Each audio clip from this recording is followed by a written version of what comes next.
સતગુરુ નીતિન સાહેબ આ સત્સંગમાં સમજાવી રહ્યા છે. બંદી છોડ સતગુરુ કબીર સાહેબની વાણી છે. આ વાણીને સમજી જવાથી બધા જ સવાલના જવાબ મળી જશે, બધો ભરમ ખતમ થઈ જશે અને સહી દિશામાં તમારો વિવેક કામ કરવા લાગશે. તો વાણી છે, દયા કરી ગુરુ યુક્તિ બતાઈ, આપા સિંહે ભરમ નસાઈ.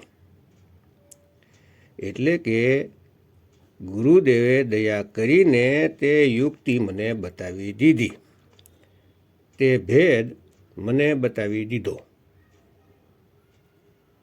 તેના સમરણની રીતિ વિધિ બતાવી દીધી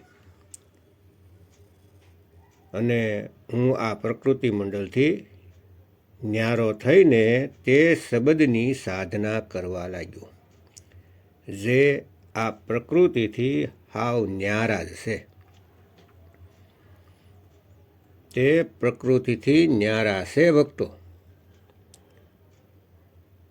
અને તે અહીં બેઠા બેઠા ઘરમાં તેનું સ્મરણ કરી શકો છો. કોઈ રૂહાની મંડળમાં જઈને કે કોઈ ભૂમિના ઉપર ચડીને ત્યાં કાંઈ નથી મળવાનું. ભક્તો, જે મળશે તે અહીં જ મળશે. ઘર હી મેં ઘર દિખાવે, સો સતગુરુ મોહે ભાવે. તો આ શરીરથી જ આત્મદેવને મેળવવાના છે, નિજ નામને પ્રાપ્ત કરવાનું છે. તેને તમે સ્વયં પોતાને મેળવી શકો છો કે તમે હું છો અસલમાં. આગળ વાણી કહે છે, આપાસીન હે ત્રિભુવન સૂજે, ગુરુ પ્રતાપ કાલ સે છૂટે. એટલે કે તમે પોતાને જાણી લીધા તો ત્રિભુવન એટલે કે 3 લોકની પણ ખબર પડી જાય. અને 3 લોકને છોડતી વખતે તમારે શું કરવાનું છે એ એક એક વાત ક્લિયર થઈ જાય. સુરતીને 3 લોકથી હટાવીને સીધા તે શબ્દમાં લગાવી દેવાની છે. બસ એને જ મુક્તિ કહે છે ભક્તો. અને કોઈ મંતર જંતર નીત નેમ આવા પાખંડથી મુક્તિ નથી મળતી. મુક્તિ ફક્ત પોતાને જાણવાથી મળે છે.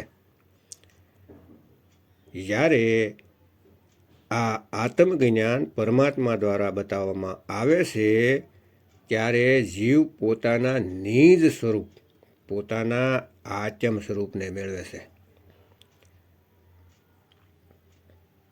વાણીમાં આગળ કહે છે, બહાર ન ભટકો રે મન ભાઈ, પાપ પુણ્ય કો બીજ નસાઈ.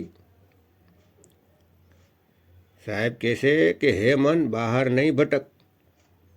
બહાર જે પણ દેખાય છે તે માયા છે, તે બદલતી રહે છે, તે નાશવાન છે. જો બહાર સુરતને લગાવીશ તો ભ્રમિત થઈને 84માં જ જઈશ. સુરતીને ફક્ત ને ફક્ત શબ્દમાં લગાવવાની છે. અરે સુરત સમાઈ શબ્દ મેં, વાકો કાલ ન ખાય. તો પાપ અને પુણ્યના બીજનો નાશ કરી દેવાનો છે. જેટલા પણ કર્મ કરીએ છીએ તેમાં આશા નથી રાખવાની કે હું કોઈ પુણ્ય કરું છું તેનું મને ફળ મળે, અને પાપ તો કરવાનું જ નથી. તો આ બંનેથી મુક્ત થવાશે. કહેશે, કામ કસાઈ ક્રોધ સંડાલા, આશા બેરીન તૃષ્ણા કાલા, લોભ ડોબરો નિદ્રા ડારી, મનસા સોર દિયા દુખ ભારા, કનક કામની કલહક ભાંડો, ઇન ઠગનીને સબ જગ ડાંડો. कैसे सूटे मोह के फंदा, कैसे पावे खिस्मत बंदा। તો આ લોભ, નિંદ્રા, ક્રોધ, કામ આ બધામાં જીવને એવો ફસાયો છે કે કોઈ પણ નથી બચી શકતા. જ્યાં સુધી સબદગુરુની દયા ન થાય ત્યાં સુધી એક પણ જીવ નથી બચી શકતા. આગળ કહેશે,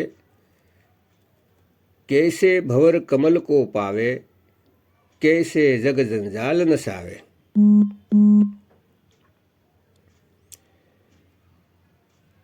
કયો ભમરો, કયું કમળ, તેના પર વિવેક લગાવવાનો છે. ભક્તો, ભવરરૂપી સુરતી આ સંસારમાં ફૂલ ફૂલ પર બેસતી બેસતી ભટકી રહી છે. તો સુરતી કમલ એટલે કે અષ્ટમ ચક્રને મેળવે. જગ જંજાલ એટલે શરીર.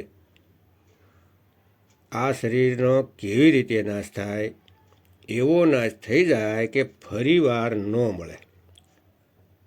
અને સૌથી મોટી દુવિધા આ છે, કેમ કે દરેક માણસ મરતી વખતે એવું વિચારે છે કે હું ન મરું, મને આ શરીરમાંથી ન નીકાળો, હું શરીરમાં જ રહું. કીડીથી લઈને હાથી સુધી બધાય પોતાના શરીરને બસાવવા માટે પૂરો પ્રયાસ કરે છે, ફક્ત એટલા માટે કે તે પોતાના નિજ રૂપને નથી જાણી રહ્યા. તે આ માટીના શરીરને જ પોતાનું અસલી રૂપ સમજી રહ્યા છે અને વિચારે છે કે આ નાશ થઈ જાય તો હું મરી જાય. અરે ભાઈ, તમે ક્યારેય નથી મરતા. તમે અજર અમર અવિનાશી છો, પણ તમે ભૂલી ગયા છો પોતાના નિજ સ્વરૂપને, જેને આત્મ સ્વરૂપ કહેવાય છે.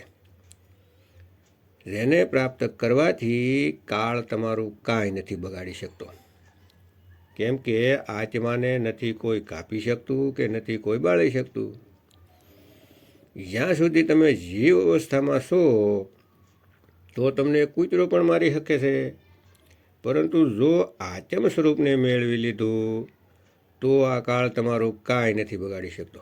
કોઈ યમદૂત તમને નથી પકડી શકતા, કેમ કે આત્માને પકડી જ નથી શકાતા.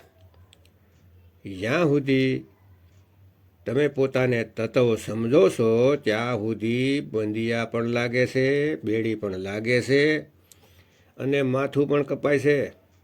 પરંતુ જ્યારે તે આત્મજ્ઞાનમાં આવી જાય છે તો નિર્ભય પદને મેળવી લે છે.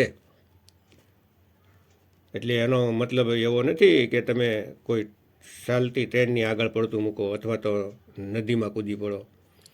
નહીં, પણ જ્યારે કુદરતી મૃત્યુ આવશે તો ત્યારે તમને ખબર હોય છે કે મારે શું કરવાનું છે.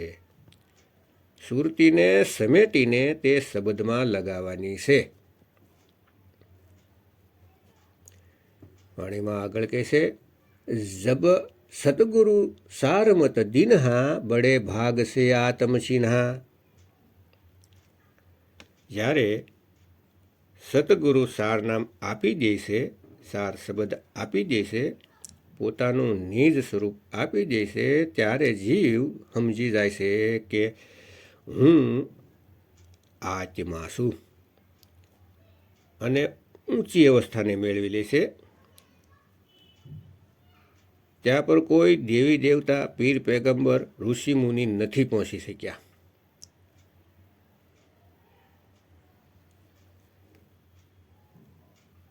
આખી જિંદગી નામ જપવામાં લગાવી દેશે પણ ત્યાં નથી પહોંચી શકતા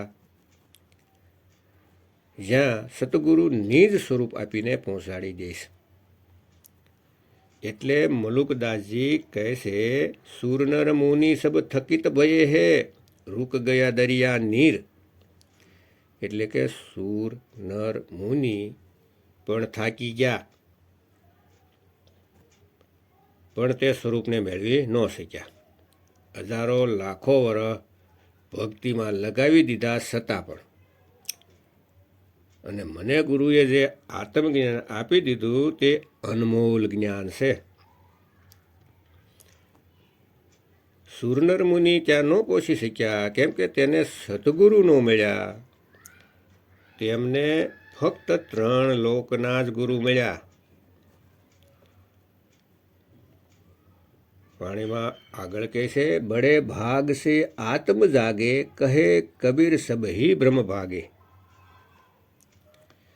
ખૂબ જ મોટા ભાગ્યથી આવા ગુરુ મળે છે, જેઓ આત્મજ્ઞાન જીવને આપી દે છે અને હંમેશાને માટે બંધનોથી મુક્ત કરી દે છે. જો તેને સતગુરુ ન મળે તો મારા ભાઈ આ અનમોલ જન્મ બરબાદ થઈ જાય છે. અને અત્યારના સમયમાં એટલા બધા કાળના દૂત બેઠા છે અને તેમનું એક જ લક્ષ્ય કે આ જીવોનું અનમોલ જીવન કઈ રીતે બરબાદ કરવું. તેનો એક લક્ષ્ય હોય છે. બદલામાં તેને 3 લોકની માયા મળે છે, મોટા મોટા આશ્રમ, મોટા મોટા મંદિર, મોટા ખજાના ભરી લે છે જીવને ફસાવીને. કાળ ભગવાન આ બધા કાળદૂતોને આપે છે કે જીવ પોતાનું નિજ સ્વરૂપને પ્રાપ્ત ન કરી લે, કેમ કે જો પોતાનું સ્વરૂપ મેળવી લીધું તો મન મરી જાહે, આ 3 લોકના રાજા મરી જાહે. એટલા માટે ભરમાવવા માટે આવા ગુરુઓને કળયુગમાં મોકલેલા છે.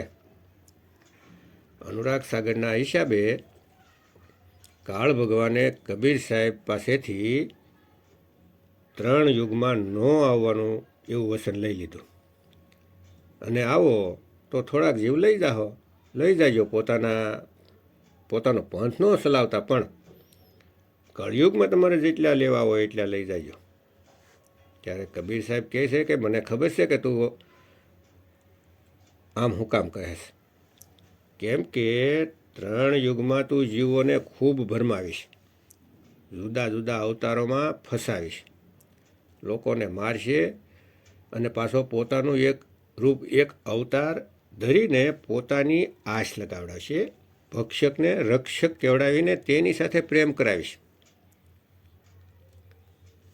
ને કળયુગમાં એટલા બધા પાપ વધારીશ, વિભિસાર વધારી દઈશ, નશા કરાવીશ, કેમ કે ઓછા જીવ સત્યને જાણી શકે, ઓછા જીવ સત્ય સાથે જોડાઈ શકે.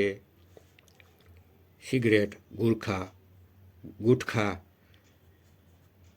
નૈત નવા નશા કરાવીશ અને તેના મનને નશાના ગુલામ બનાવી દઈશ.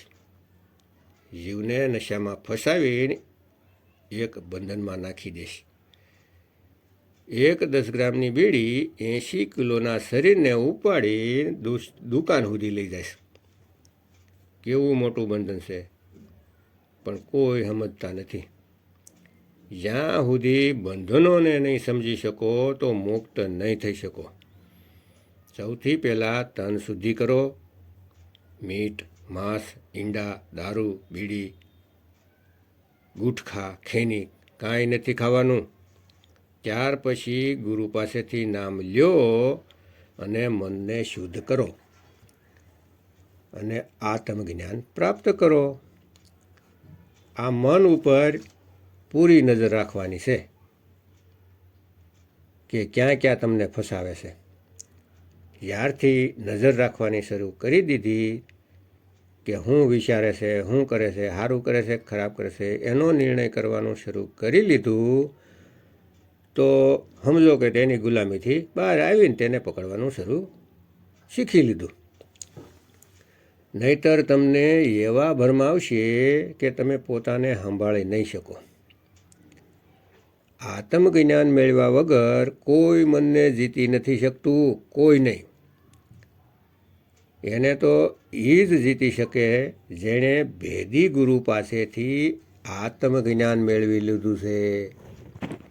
તો ભક્તો, વિવેક જગાવો. પોતાના અસલી સ્વરૂપને જાણવા માટે યુટ્યુબમાં કહત કબીર સુનો ભાઈ સાધો, નીતિન દાસજીના સત્સંગ આવું લખ્યો એટલે સત્સંગ આવી જાહે. ક્રમવાઇઝ એકથી લઈને આગળ વધતા જજો. સત્સંગ સાંભળજો, વારંવાર સાંભળજો અને પોતાનો વિવેક જગાવજો.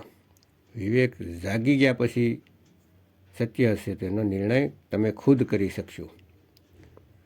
જય ગુરુ નીતિન સાહેબ, જય ગુરુ વૈરાગપતિ સાહેબ, જય ગુરુ મદનપતિ સાહેબ, જય જય મુક્તિના દાતા કબીર સાહેબની જય.